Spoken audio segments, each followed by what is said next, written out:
Welcome to the Good Talent Podcast. It's wonderful to have your company. My name's Tony Nichols, and this is the podcast that aims to educate you on media to help take your profile to the next level. Now, why is it that you never get in the press? Every press release is not responded to, every pitch is ignored.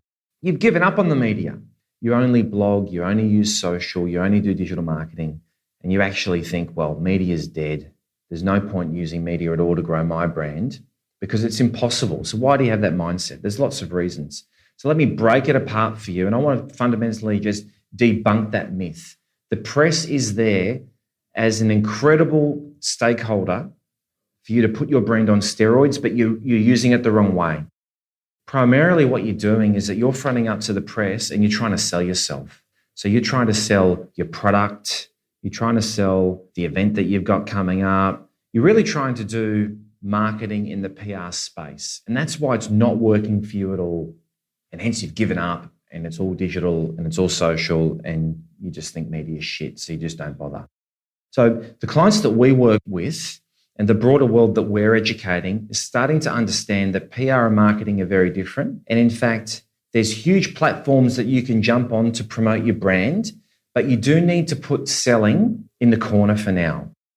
So there is limitless media available to you if you present yourself as what we call an industry leader in the media.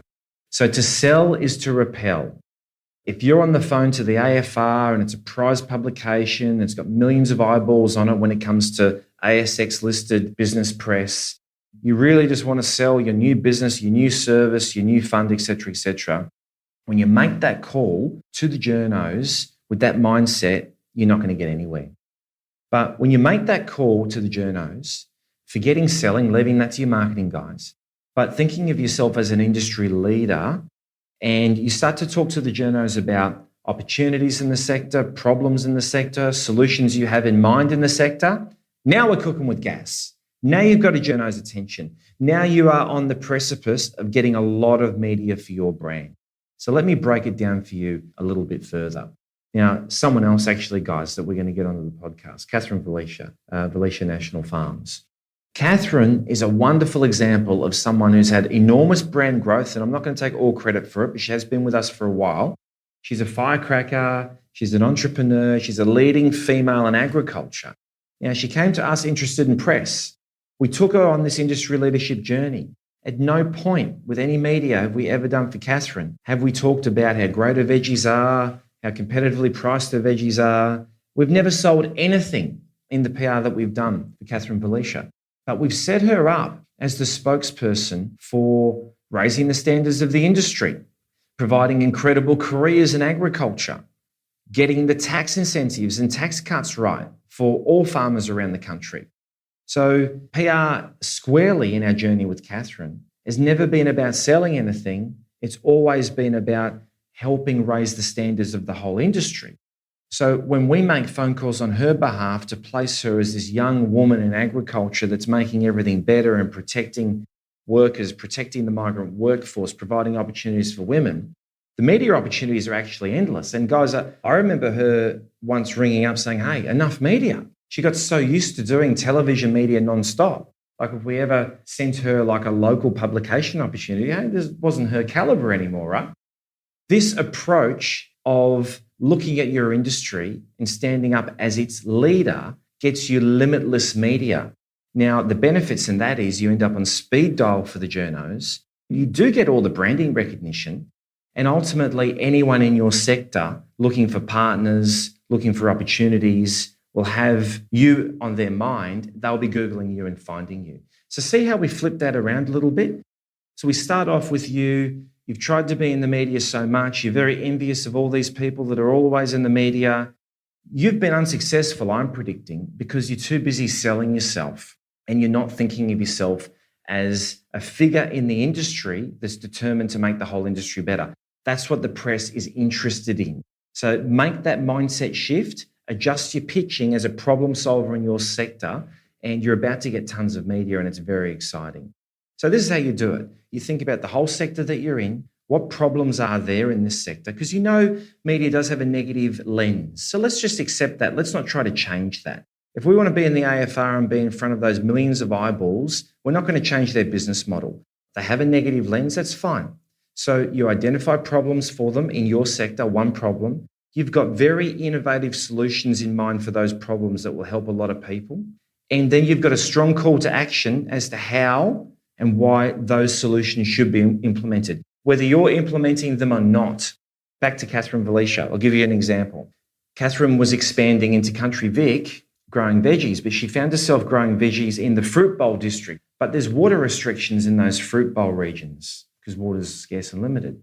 So we did some PR about the benefits of local council changing those water restrictions so the fruit bowls could become veggie bowls as well to create more jobs, grow regional economies. It wouldn't have been more than one story. Local council's on the phone to her.